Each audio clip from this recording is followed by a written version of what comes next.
Hello and welcome to the fourth and final day of the OpenUp HR Summit.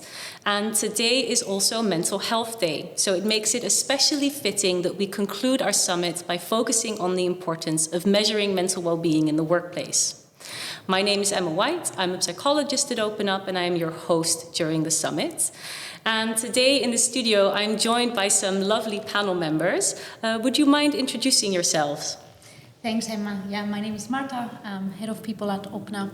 Really glad to be here and happy Mental Health Day. I'm Merel, people and culture partner at HiBob, and also very happy to be here. It's my first panel. Hi everyone, my name is James Lewis. I lead our global human sustainability proposition at Deloitte. Well, a very warm welcome to you. And James, welcome back. You were also at our panel last year. And Marta, you were here yesterday and last year as well. And a warm welcome, of course, to you for being here for the first time. I'm also very happy that all of you are here. And I'm really looking forward to our discussion. And of course, also addressing questions coming in from the listeners.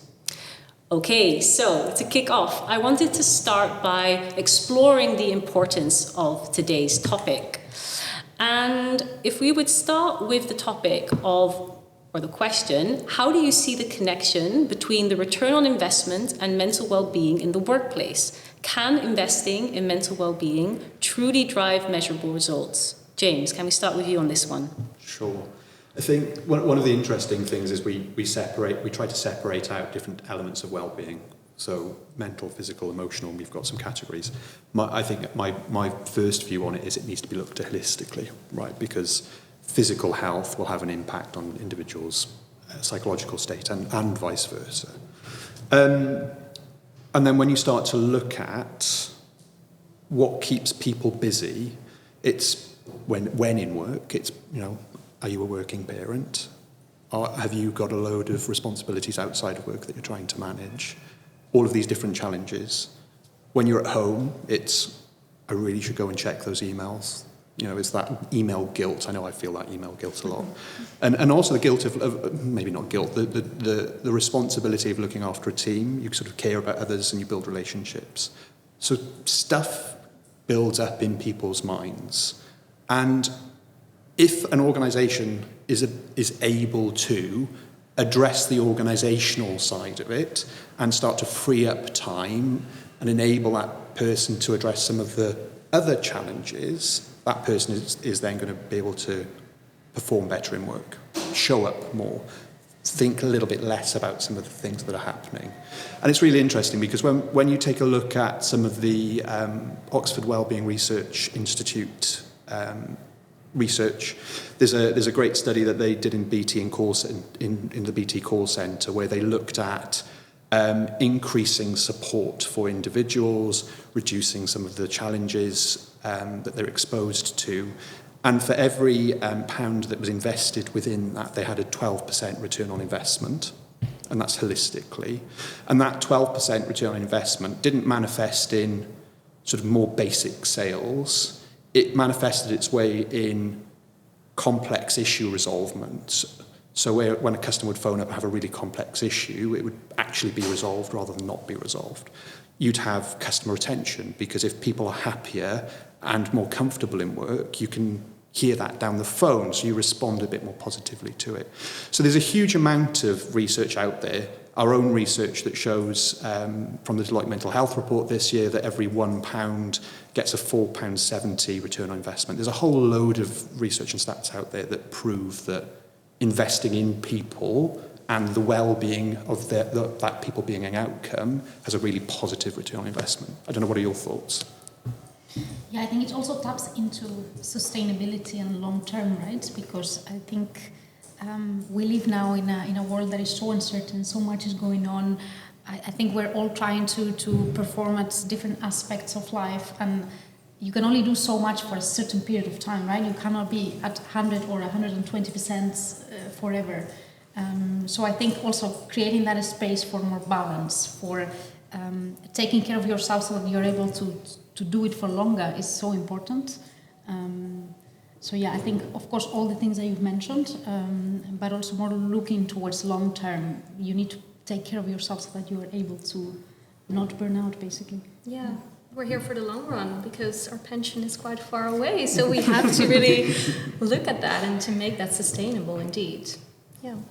Yeah, so I'm hearing you're seeing a strong link. There's also the data to support it, and that especially it also needs to have a holistic approach. So really looking at well-being from a holistic angle. And then what is the impact you can make by measuring the ROI? Well, I think for me it's making the conversation more objective, right? And making it more something that you can... that is tangible, that you can make decisions based on this, because otherwise I think this topic stays at quite an intuitive, subjective level that is not always the most useful. Yeah. I do think there's a challenge though, because we want to make it as objective maybe as possible. We're still talking about people, and there's always some subjectivity there, and I think especially being in the HR space, you will have a lot of conversations, and that maybe their well-being is also being portrayed in a different way than maybe the surveys or any other metrics that we're using is portrayed. So it's objective, but there's still a lot of subjectivity there, I think. That's sometimes also needed, in my opinion. Yeah. Yeah, because wasn't it Bill Gates that said what gets measured gets done? Mm-hmm. So in a way we need that objectivity, but then we also need to be aware that there is this big subjective element there as well that is also useful and can be impactful. Yeah.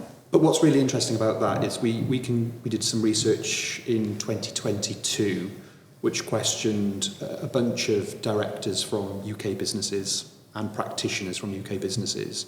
And one of the questions was, do you measure well-being? Like, how far down the measurement journey are you? In 2022, 1% of directors said that they measured, 2% of practitioners said they measure. In 2024, that number hasn't shifted. So it proves that there's still a challenge to go, well, actually, just what do we do? Like, how the hell do we approach this? What are the things that we need to measure to provide some return on investment? Mm-hmm. Exactly, and I think indeed now everyone is trying to measure it, everyone is trying to measure different things, everyone is kind of experimenting, and at the end you're sort of not comparing apples to apples because everyone is sort of trying to figure it out. And then you've got clinical measures versus organisational measures, and what is a clinical measure applicable in an organisation? It's not a clinical setting, it's not what it was proven to be used for, right? So you've got all of that complexity to deal with as well.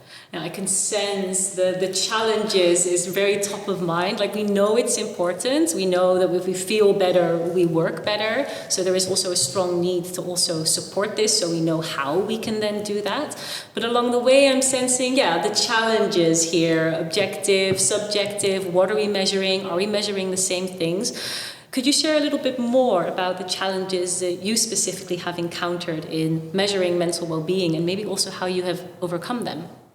Can we start with you, Merel? Yeah, of course. At HiBob in our Amsterdam office, we have over 15 nationalities. And I think with every nationality that we have approximately 50 employees in our Amsterdam office.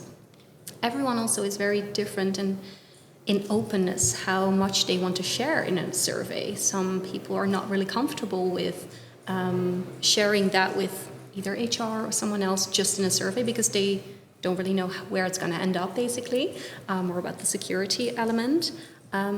So that was definitely a struggle for us, how we're going to actually target all the different cultures in a way that they feel safe and that they want to share all of these things, because it is quite vulnerable talking about well-being, maybe not inside work, but also outside work, what is going on in your life.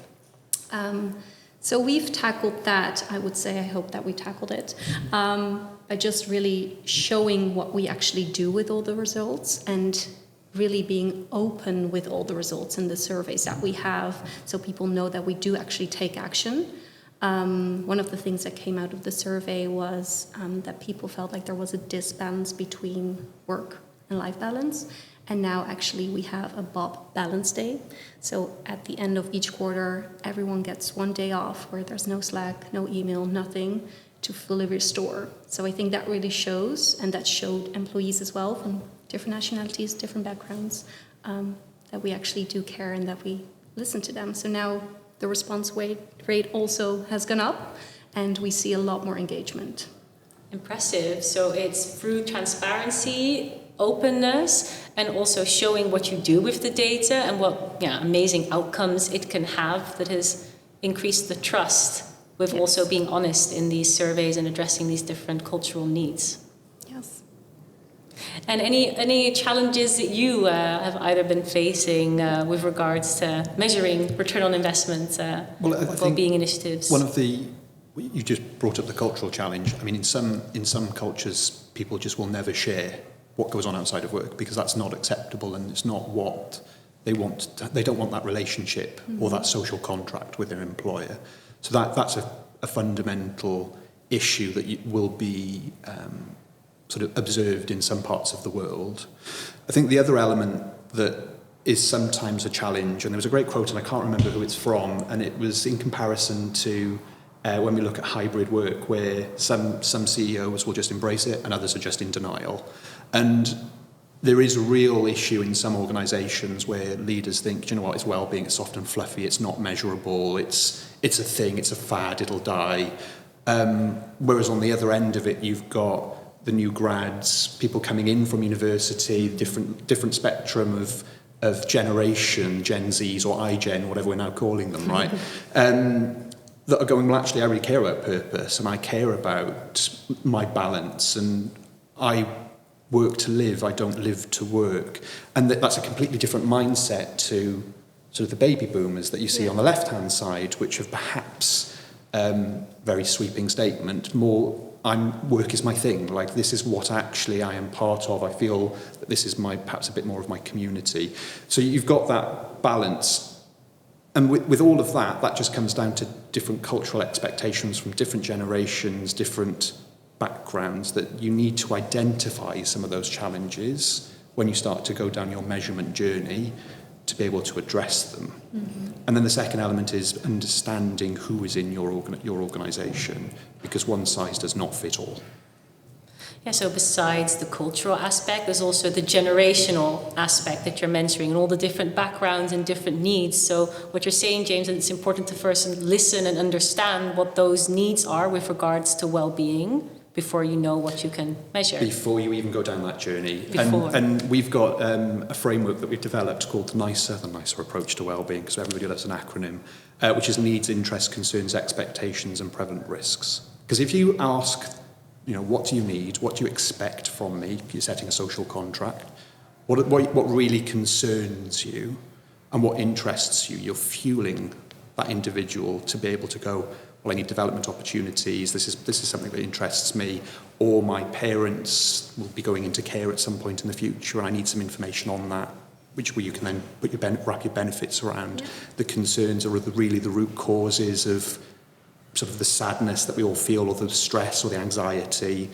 And the needs are this is the basic minimum that I need from this organisation. You can start to shift that journey and then set some metrics around it.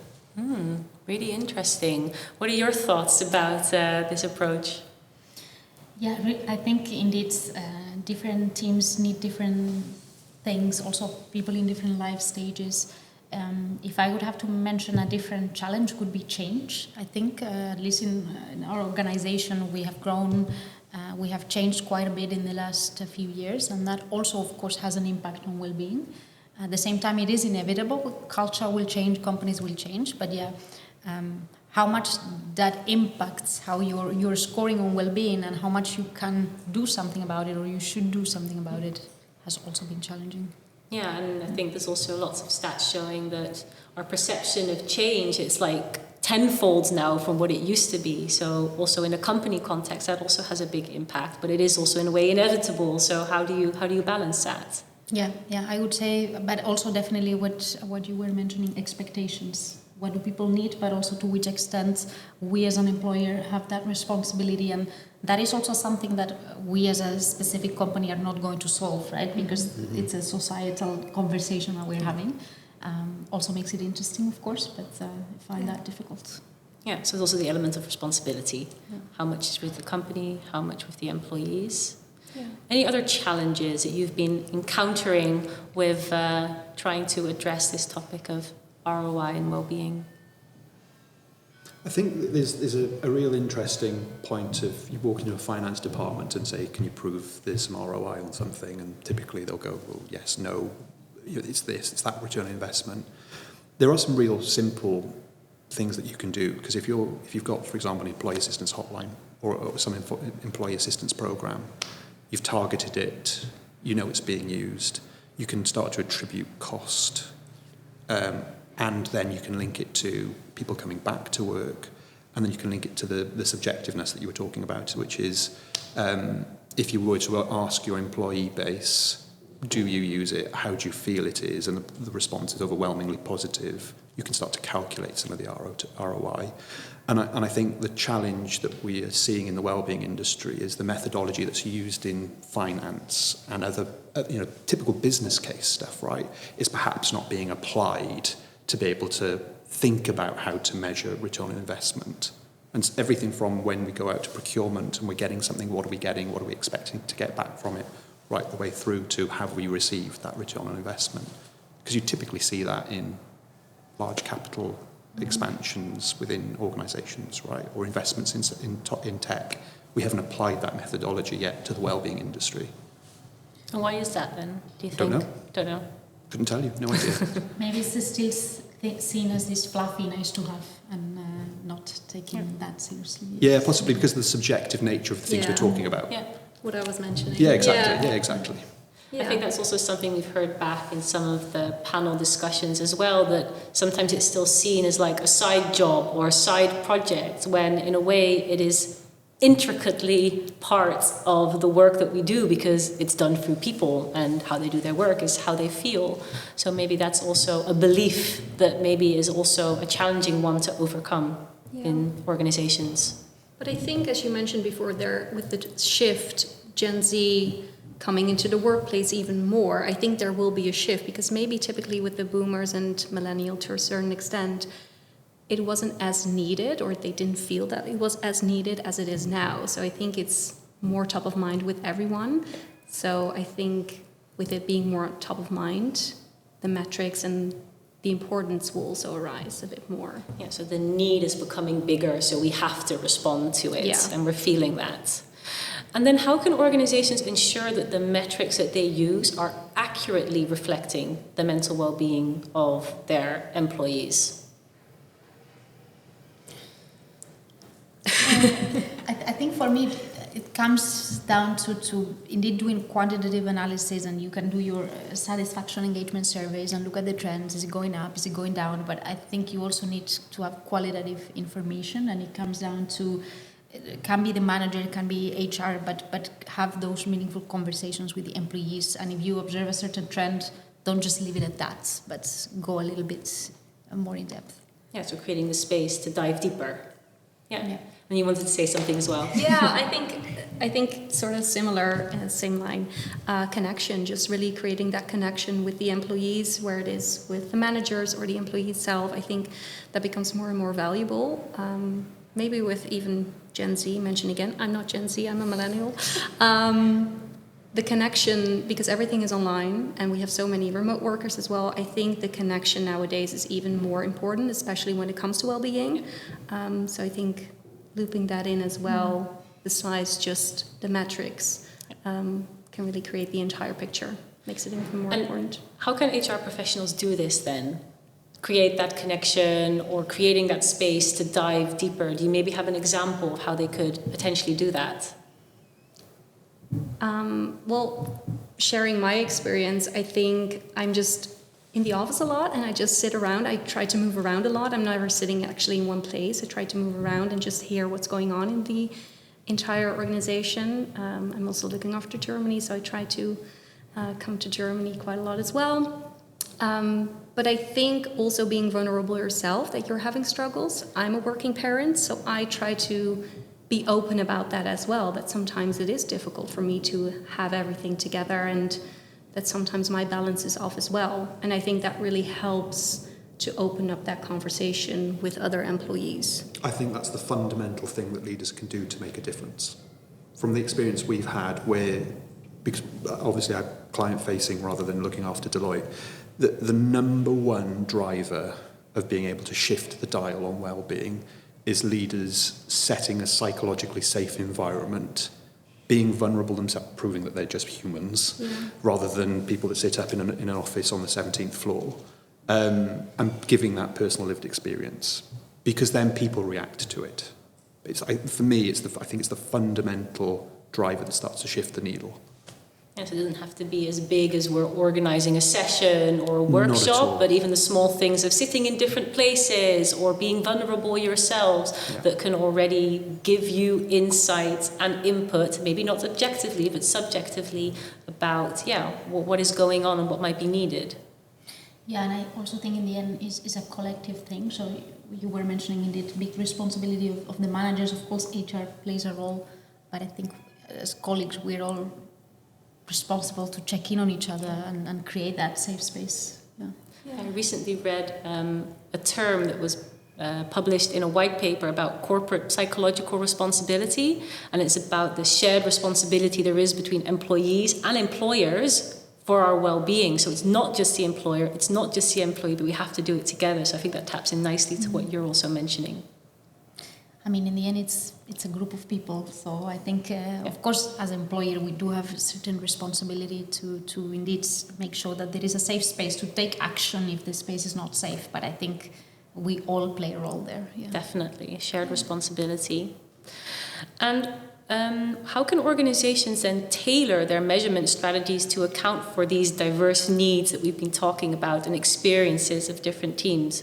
James, would you want to share some more about this? I mean, so if you're in a large organisation, it might seem quite complex because you've got a large portfolio of people, right? I think my view and the team's view is that actually that makes it slightly easier than an organisation that's smaller.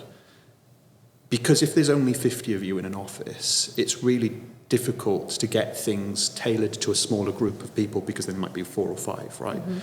And that's one of the issues with the things that are put out in the wellbeing spaces of one size fits all. But there needs to be a level of personalisation to it.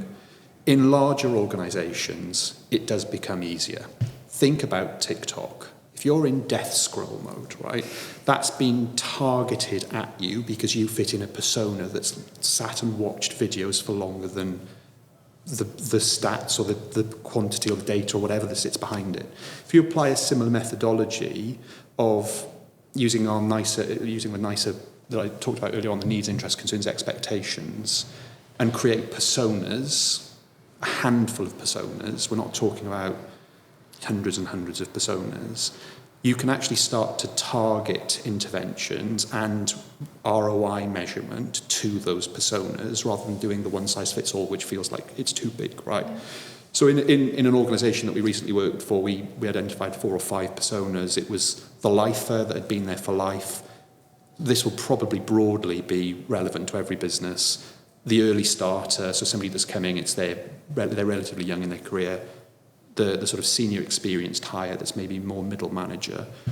And you take all of the demographics, age, sex, ethnicity, disability, socioeconomic background, and you apply those personas.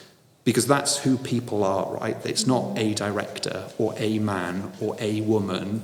It's a person that has different parts to it. And when you take that approach, it starts to become a little bit easier to understand what interventions are going to work and measure return on investment. In a smaller organisation, it's much more difficult to do that approach. Mm-hmm. Because if there's 50 of you, you can sort of identify who sits in the persona. It becomes a little bit more challenging because of the confidentiality behind it. Yeah. A bit too personal. Yeah, it becomes a bit too personal. Yeah, but for larger organizations, it's a way of having a structured approach in the sense that we have the same approach for everything and gathering the needs, but then the framework of the personas then gives you flexibility of how you're then going to address it. Yeah, correct. And over time, you can measure the return on investment of the different interventions. Yeah. So if, for example, you've got a working parent persona, and I know this is different dependent on where you are in the world, but in the UK there's an ability to deduct from your salary before you're taxed for childcare. Mm-hmm. So if you've applied that benefit, you can start to measure the return on investment from month 3, 6, 12, 18, and you can double down on it if you want to make a bigger impact. or you can retract if it's not really working. Yeah, so it's easier actually to also adapt the approach per persona instead of the entire organization And have it's to less make risk. a switch. Yeah. Because those one size that fits all, but I call them bikes, banana, yoga and cake, right? Those things that just apply to everybody, that nobody really uses because they're there if they want to use them, there is a place for them. Yeah. Because you don't know who they're meant to be for or the problem that they're meant to address, you can't fundamentally measure the return on investment. Yeah. From which company, what scale would you say these personas are applicable? Well, that's a very good question. I would say it's probably a medium-sized organisation. It's probably somewhere from maybe 500 to 1,000 employees upwards, but you can take that approach. Yeah, so if that's a great approach for that size of a company or bigger, I'm curious to hear from you what kind of approaches to measure the data or the well-being accurately in maybe smaller organizations. How could we do that there? Well, our entire organization is around 1,000 employees. That's why I was asking, because it's very interesting to see this approach. But for the local sites that we have a lot of local sites that are smaller. We actually have the surveys, the pulse surveys. We have a quarterly survey, and that's really helpful for us to get a lot of data. And we are able to action it a bit more because we divide them into groups. So we not use personas as... But you've got a smaller group of people. Exactly. Right? Yeah. So therefore it's easy to target or to make changes to it. So I would say the surveys are really valuable for us still. I know it's been done a lot, but it's very valuable data for us. Yeah, so surveys is one idea. And what ideas do you have, Marta? I think similar. We also do a lot of surveys, pulse checks, checking how things are going. If we've implemented any change in the organization, we'll see it for sure come up in the trend. But I think we're also at a size where we can still afford to have conversations and to really... as you were saying, maybe it becomes a little bit too personal. You, of course, have that side of the picture, but I think, with less than 100 people, we can still, maybe not with 100 people all together, but you can go to different departments, different teams, and have a sit down and have a talk. I think that is maybe the strength of the smaller organization where, maybe you have less aggregated data to give you a bigger picture, but you can still have that conversation. Yeah, so maybe the threshold is lower and it's easier to have the conversations, and that's also very powerful. Yeah, and I would say probably at OpenUp, I don't know if we are the best example because I think in general people are really willing, right, to open up, to talk, to be vulnerable. I think perhaps in other companies you struggle a bit more with that. Yeah, well, it could be a good place to start, though. Yeah. And moving on from these challenges and how to address them, I'm curious if you have any examples of how your organization has successfully measured mental well-being. We've heard some from you already, James. We've heard about what you've been doing at HiBob. Maybe from you, Marta. Maybe you have an example. On how we're measuring well-being, I think with the surveys, So as you know, also we have a question around well-being in all our surveys, and we are busy basically looking into it on a quarterly basis. Mm-hmm. And I think what we're also trying to do is create more space for connection. We changed offices, the company changed quite a bit, so maybe some of the initiatives that were driving people together got a little bit diluted. So in the last, let's say, 6 to 12 months, there was a lot of effort into creating spaces just for people to jump in together. And now we are waiting to see the next survey, see if that made a difference. Making a difference. Yeah. Can I ask a question about what are the questions you put into your surveys? The one we use around this particular topic is OpenUp cares about my mental well-being. Mm-hmm. So it's quite generic, which can also be a challenge sometimes, because if we see, okay, it's gone down a little bit, but why? It doesn't give you that level of nuance, but then it's when you go back to the qualitative part of it. We actually have the same question, not from OpenUp, but from HiBob. They care about me. They feel supported. Mm-hmm. So also about the stress level, how much stress they are feeling. They feel that they're being seen, recognized, so that all comes together with well-being, but also the work-life balance. Mm. And we've seen that the work-life balance was off, hence why we have now the Bob Balance Day, one of the features. We actually also saw the sick leave was going up a bit, and we did a session with all the managers in the Netherlands office, and we're also going to do that in Germany, to really get the conversation going and to really emphasize that they should be vulnerable. And I think that really helps with getting that conversation started, and that was something also that we saw in the surveys, and now we're actioning upon that, and I think people feel more seen, and they feel like they can open up a bit more. Great examples. And I'm curious, James, what kind of questions do you use in the surveys? Well, it was a bit of a loaded question, really. So I think there's a free top tip for everybody here. Take a look at Indeed, the job platform. So that, Oxford, again, I keep quoting them because they're one of the only academic institutions doing this. The Oxford Wellbeing Research Institute, alongside Indeed, have created a 4-category way of asking about subjective well-being. It's freely available. You can go onto the Oxford Wellbeing Research website to look at it, but also you can just have a look at the Indeed website and it'll tell you, and it's on a scale of 1 to 5. You talk about stress. I'm going to forget them. I'm going to forget the 4 categories. Stress, balance, purpose, and happiness. And if you start to ask those consistent questions, you'll start to be able to see the fluctuations. And if you link that to ROI in some of your interventions, when you create your groups, your smaller groups or personas, you can start to see the impact that that intervention has had on stress, balance, purpose or happiness. So that there's a way of being the subjective but qualitative way of doing it. And I'd be interested to get your views on academic measures, so quality of sleep, or sort of perceived symptoms of anxiety or depression, because I see a lot of those in surveys. And I think there's a growing body of evidence that says that they are designed for individuals and individual interventions in a clinical setting rather than an organisational setting, right? So, and is there a potential of an organisation overstepping the boundary into clinical care rather than, you know, their responsibility to just make sure work is not adversely impacting? I mean, what's your view on some of those things? Do you use them or do you... We don't use them for ourselves, but we do in the Netherlands. It's mandatory to have actually a company doctor, and they will advise to have such a survey, but it's actually organized by the company doctor themselves. Okay. So we as a company won't see any of the outcome, but we do see them in groups. And how beneficial is it? The stuff that comes I haven't done it at HiBob, but I've done it at my previous company, and actually we found it to be very beneficial. It was during COVID, so maybe we want to emphasize it a bit more. And for us, it was very, very insightful, especially about the depression, because we could see that there was a big theme around it. So we really tried to address that. We used OpenUp at our previous company, so that was also a tool that we really used.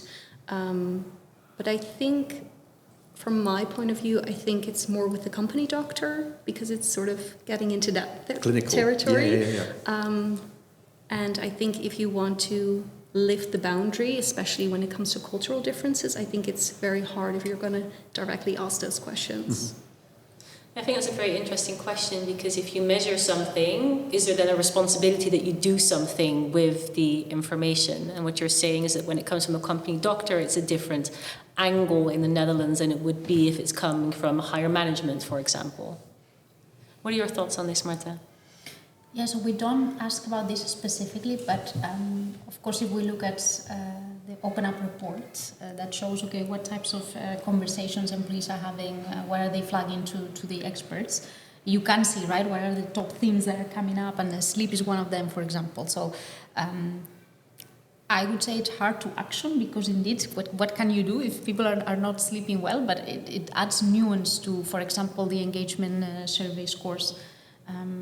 So in my opinion, it helps you tell a more nuanced story, but I would agree it's not necessarily something that you're going to jump in and action on. Because in some geographies, if you ask the question, there'll be a regulatory requirement for you to do something, because you've identified a risk and now you need to control it. Yeah. So it's almost, to a certain extent, you're shooting yourself in the foot by asking those questions sometimes. You also create the expectation, indeed, that you're going to do something about it. Yeah, because if one of the things that came back was, you know, I'm you've got a high proportion of working parents, hypothetical organisation, right? Let's say 80% are working parents. I've got problems with childcare. Well, that's not the organisation's responsibility to provide childcare. Yeah. So you're starting to set that expectation that by asking a question, what are you going to do about it? And well, we're not, because we're not here to fund childcare. But we know you have a problem. Yeah, so in a way for HR professionals it's important to think about, what can you do? And based on that, then also what is an interesting to measure without, setting wrong expectations or maybe identifying something that you can't really do anything with. Yeah, I mean, to an extent, I see that more as the role of the manager to understand what's going on in your team's life and have that conversation and see if they need some special support. But to measure from an organizational perspective, I think that is less valuable. Yeah. I think in general, setting clear expectations when it comes to these surveys that we're talking about, I think it's so important to let them know that we can't fix everything. Mm-hmm. So I think if you're clear from the beginning what you actually can action, but what you can't action, I think makes such a different the way that people perceive these surveys as well. So I think clear expectations is number one where it all starts. And based on everything that you've just shared, we've heard some examples of actions that you've taken based on the data. We heard about the Balance Day, and I'm curious, Marta or James, do you have examples of initiatives or things that have come to life after you identified it through the data? I mean, I already gave this example yesterday, but without do it again. repeating too much. We started with a pilot of doing a session for colleagues to create their own well-being plan, to do first a little bit of reflection and then come up with some actionable goals to work on. We are testing it at the moment, so let's see if it lands well. That's one example. And then something else that we did is, well, of course, when we see a certain trends that maybe scores go down or something like that, we focus a lot on doing role play with the managers. We also revamped the meeting cadence of the company because we noticed, again, there is perhaps a little bit less connection. So we created a company meeting that is all based on people, and it's also organized by colleagues, and they bring in initiatives. For example, there was a surf trip organized that came from the colleagues, and OpenUp jumped in and said, okay, of course, do it. We will try and sponsor it. So I think in the last year, a lot of the things that we've tried to do are around building a space for people to create connection. Yeah. What great examples. And what about you, Merel? I already mentioned the Balance Day, and I think what I also mentioned just now, I'm just repeating myself, so I'm sorry, focusing on the managers as well. So really getting that vulnerability to show, to really share also the experience of the employees, which helped a lot. Yeah, so also the important role of the managers and making space for that. And maybe expanding on the managers, there was an organisation that we worked with that is a very traditional finance organisation. So we're talking about still wearing suits in the office, probably in the office 5 days a week. The issue they were trying to overcome was some of the new entrants into that space felt that there was just a huge disconnect between what leadership thought, felt, wanted, needed, and what they thought, felt, and needed. And we supported them to sort of try and create a bit more of a brand around. It wasn't well-being specifically, but it was just about purpose and sort of being a person in work. And that this organisation, we did something quite radical, which was just sort of record some selfie videos. So everybody in the Exco, record some selfies on your phone. It's going to be awkward. You're going to hate it. To set their expectations. These are some of the themes that you need to pull out. It's not going to be scripted. Doesn't matter if you pause or stutter. And you're not going to do it in a suit, and you're going to do it at home, so that people feel that it's you. They're actually seeing finally the final version of you. And the other element was, if you've gone through something, and this is a reason why you think well-being is important, please share that. And some of the stories that those leaders shared were actually really quite sort of hard. You felt for them as they shared it. And that change of culture, or that's the start of that culture change, was fundamental to that organisation. And we started to see some great improvement in sort of some of the stats like Net Promoter Score, over time, sickness leave and absenteeism, because people were just taking time off to get out of work rather than to go on holiday. And also when you started to look at some of the subjective measures of well-being, some of the things that you were just talking about, my company cares about me, they started to increase a bit more as well. So there are some tactical things like that you can do. The second element I would say is less is more. Because one of the things that we've seen is employees are so completely overwhelmed by the suite of bikes, bananas and yoga and cake that exists. Just stripping that back and just pausing and being like, we're going to work it out, has also had a bit more of a positive impact. Yeah, and I think maybe sometimes the small tweaks are way more effective than having a wellness month or something like that. I think maybe sometimes the smaller things, like sharing a video of yourself recorded and then sharing something vulnerable, I think that makes a way bigger impact and really keeping the conversation going instead of having all these fancy things. And it's free.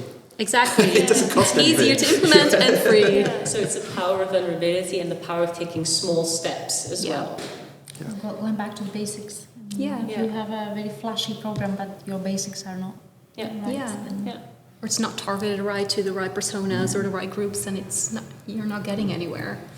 And looking towards the future, what kind of trends do you foresee of measuring mental well-being in the workplace, and how could HR professionals maybe prepare for this?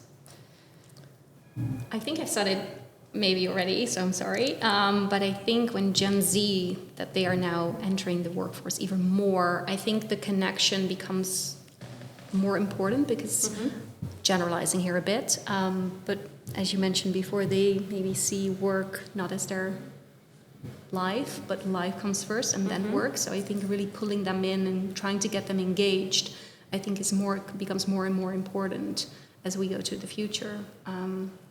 Well-being becomes more important because we see burnout rates and everything going up. So we really have to intervene here. Yeah, so the topic and the need to measure it and give it attention is going to become bigger and bigger. Any other thoughts about the future? My view would be the subjective nature is only going to increase more and more, because as newer generations enter the workplace, the things that they expect work to be will develop, and the traditional viewpoint of work from those perhaps that have been around for a lot longer are not going to change. So that disconnect is going to be a little bit challenging to deal with, and therefore the culture of well-being within the organisation is going to be difficult to measure. And I was going to say something else, but the ADHD rabbit has kicked in and I've started to think about something else. So I'm going to pause it there. Yeah, so we talk about connection, that's going to become more important in a way because we're expecting a bigger disconnect between the different generations. So you're saying that the subjective aspect of measuring will become more subjective. And the second element, because it's just clicked back. You're welcome. Thank you. Is it's likely that we're going to see younger people wanting a portfolio of jobs rather than one job. Yeah. So if you're within the portfolio of jobs, a young person's working for you 1 or 2 days a week, working for somebody else 2 or 3 days a week, and then doing their own thing the rest of the week, what impact are you actually going to be able to have? Mm-hmm. Because you're one of many other things in that portfolio of things that person is experiencing. As we start to see more of that gig economy style working, that's going to be a real challenge to measure, because you don't know what your impact is going to be, and you don't know what the impact of that organisation is on that individual, because it's going to swap and change between. Yeah, so more variables are going to be coming into measuring this. That's Sorry, really folks, interesting. Harbinger of Doom sat over here. But in some sense, that also means you have less responsibility, right? Because you're not the sole sort of environment that person is operating in. But then you've got the challenge of I'm employing that person and they're in my workplace, and if they're not performing well, I've got a cost that I then need to deal with as well. So the responsibility is less, but actually the need to ensure it is probably more. Interesting shifts that are going to be coming up. And talking about shifts, I think it's important that we also give some space for the questions coming in, because we have some great questions that have appeared on my iPad, but thank you for your input so far. So I'm going to pronounce your name correctly, but Montserrat asks, what specific metrics do you use to measure well-being? We've heard engagement surveys and surveys. You've talked about sickness, absenteeism, turnover. Yeah, turnover rate. So I think the things probably fit into 3 categories. Proper consulting mode going on over here. Sorry, Go for it, James. So you've got the data that you will record of people within your workplace. So attendance, sickness, absenteeism, presenteeism, holiday taken. You'll then have subjective data, perception of the organisation, likely to recommend to a friend, does my manager care about me, do I feel like I have a psychologically safe space to record stuff? And then the other thing that people perhaps don't think about is then what are the rules or the policies or the guardrails in which we operate. So comparing those things to the flexible working policy or the absenteeism policy or the performance management policy, which is often a thing that impacts well-being, right? So I think those are some of the things that you can look at from a metrics perspective and then compare them to the guardrails that your organisation has. Yeah. What would you call those 3 kind of groups? You've got underlying data, so the stuff that you gather. You've got subjective reported data by the employee. And then you've got, I don't know what you'd call that last category, policies or procedures, or the guardrails in which a company operates. Yeah. Really interesting. Any additional thoughts to this? Productivity could also be maybe. That would be the information that you gather, though, right? Yeah, right. True. Yeah, that would be covered by that one. Yeah. So Luciana says, do you believe that sickness leave is a good measurement of workplace well-being? Well, we've just mentioned it, but do we think it's a good measure? Maybe just not on its own? Exactly. I think it doesn't stand alone. I think you have to look at the holistic approach and the bigger picture, but I think it's definitely one of the metrics that you should look at and can take into consideration if there's something off in your organization that you have to do a bit of deep dive there. I think the most important bit of it would be the reason why there's sickness leave rather than the amount of sickness leave. Yeah. And is there a big shift suddenly or something like or that? within one team? Yeah. And I think then also coming back to what we've talked about before, it's also how you define well-being within your organization. Do you just see well-being as I'm sick or I'm not sick? Is there illness or no illness? Or is it broader than that? Thriving, which I think not most thriving. of us agree it's broader than that. So it is an important metric, but doesn't tell the full picture. Exactly. Then Orarn, I hope I'm pronouncing your name correctly, sorry if I'm not. Do you also look into HR metrics such as absentee turnover and do the qualitative analysis on it? So we've just said we do look at that data, but do we do a qualitative analysis of this? And does that then mean that we dive deeper into it? The answer is you probably should. Yeah. I mean, I think for me at least it depends. If you look at yourself against a benchmark or if there are no big shifts or you can explain certain data points, perhaps you go less into the qualitative analysis. I'm not saying that's the right thing to do, but I think at least in my experience we tend to focus more indeed when there is a change or where you see there is a trend that is not going in the right direction, then you deep dive a bit deeper. Yeah. Okay. Then we have another question coming in from Jesper. He asks, what experiences or tips can you share on using management-focused language to advocate for HR initiatives like well-being with executives? Well, we did a training with the entire management to really focus on the language and especially the way they talk about well-being on the workplace, because I think sometimes it really has to click with the management and that it really has a huge impact on every employee, the way you talk about it, even if it's just a comment.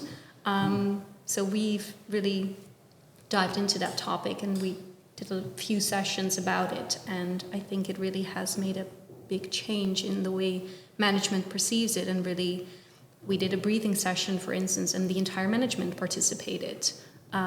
Because they wanted to show, like, we feel like this is important, even though it took 2.5 hours out of your day during the end of the quarter. So not the best timing, I'm sorry for that.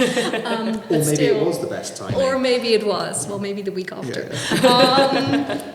But I think that really has helped with the management change, the way they perceive it and the way that everyone sees that they actually take it seriously as well. But it took some time. Yeah, so it's creating that common language and also demonstrating that also on the higher level we find it a very important topic. I think it's also just speaking the language. I think that's asking, how do I sell well-being to my management board? I think that's what that question is getting to. And it's doing the things that we've just talked about. It's the ROI bit. It's like proving that it's not soft and fluffy. It is actually data-driven and impactful. And I think there's a great way you can do that around comparing yourself to others. Having a look at if you look at your wellbeing metrics, there's a load of benchmarks out there. You can log on to Indeed and do it for free if you really want to, and just be like, well, we're behind the pack. And as a result, we're probably losing X amount of money through absenteeism, presenteeism, lack of productivity, and starting to cement it in that way. And when you tell an organisation that they're losing X million pounds because of absenteeism, presenteeism, if nobody else starts to listen, the CFO will. Yeah. Because they'll be like, right, well, it's a loss, it's cost, but what can we do to try and change that? So trying to identify the things to measure, even if they're small, or comparing yourself to others, is a good way to try and start to get buy-in. Yeah. Yeah, Maybe I I think have that's a bit really easier because I'm HR for an HR company, so that the buy-in is maybe already there. Yeah, that makes it a bit easier. But I think it's a very concrete approach to go into it. Then we have another question from Igno, and she asks, could you suggest where we can find a survey that we can adapt to our new organizations as a starting point to measure workplace well-being? ChatGPT. ChatGPT. Elaborate, please. I mean, he was half joking, but I think I do use it a lot, and I have to say we do use HiBob, and there are also some templates in there that you can use that give you a little bit. Okay, this is a well-being survey or more a productivity survey, so different categories. But I think if you don't know where to start, just ChatGPT will design you a fine survey.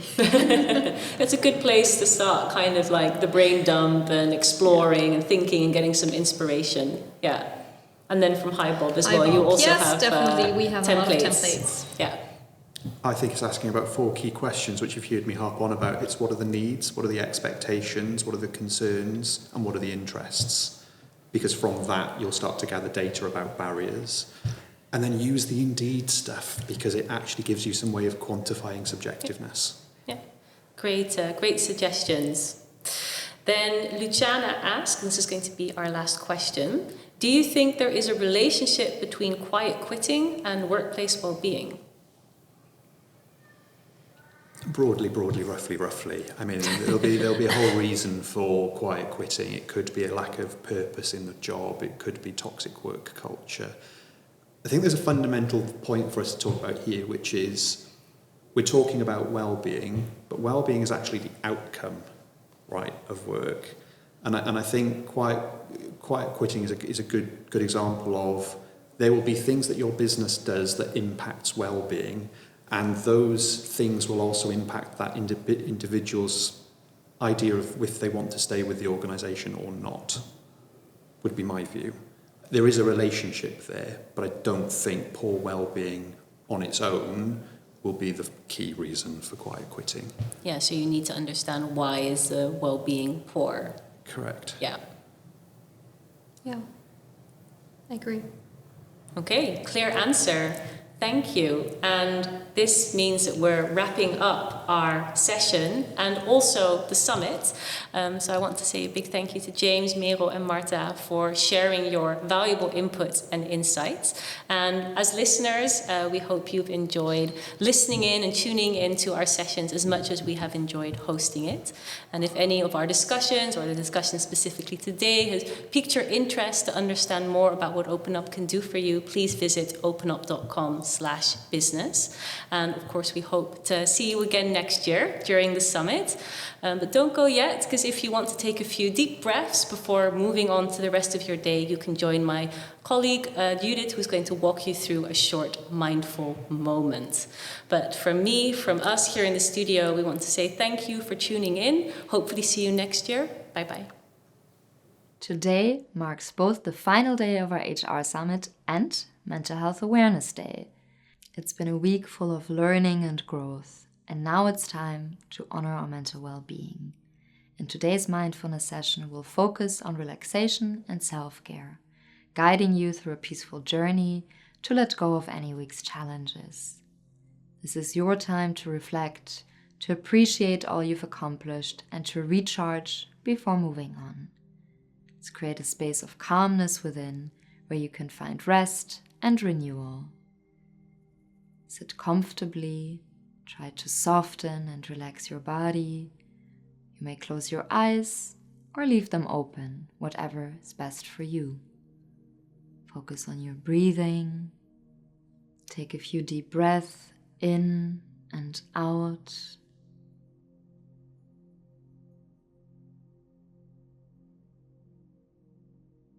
Maybe you can even try to relax your abs so you can breathe a little deeper and more freely than usual. Now gently scan your body from head to toe. Begin by bringing your attention to your head, moving it down to your neck and shoulders, your upper body, your hips, your lower body, and finally arrive in your legs and your feet. We will now do an imagination together. Please know that whatever arises in your mind is allowed, even if it does not correspond with the words I'm offering you.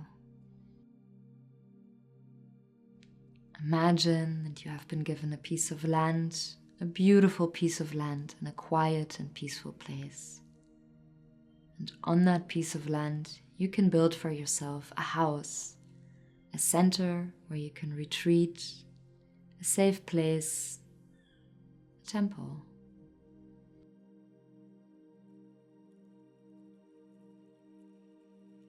Use your imagination to visualize whatever you want. You can build this retreat, this safe place, this temple just the way you want.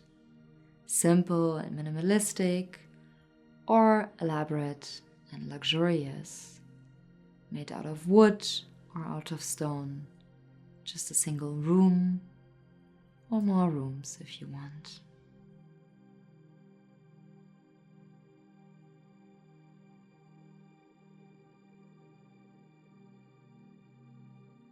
How would you create such a building?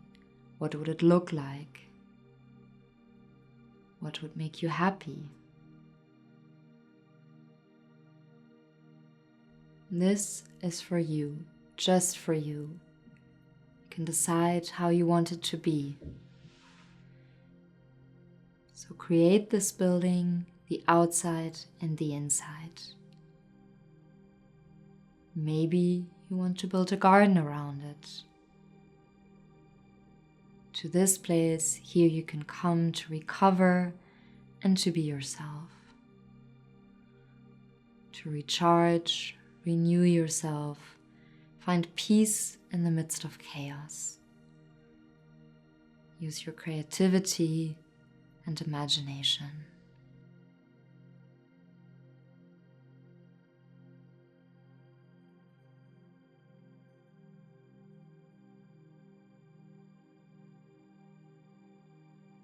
In the distance, you can still hear the sound of traffic, very softly, of a busy road. The symbol for the life outside of you that just continues. But here, in this safe place, in your retreat, you won't be disturbed. No one else has to come here. It's for you and only for you. So stay there and enjoy.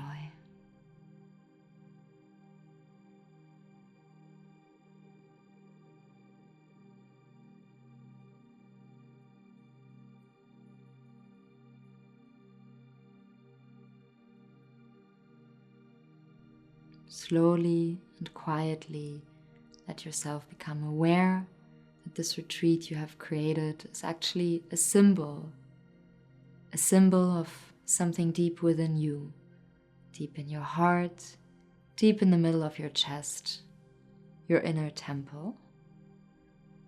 Take a look at the safe place you have created. And then bring your attention deep down into the center of your chest, into the silent center of your being.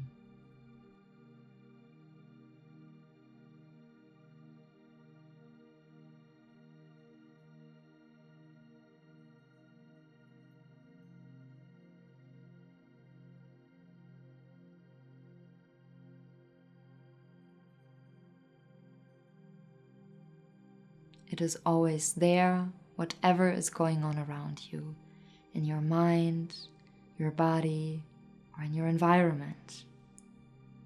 If you keep your attention there, you can become the spectator, the observer of everything that happens. It gives you the ability to stay calm and still and to choose how you react or respond to whatever happens. Know that that silent center of your being is always there.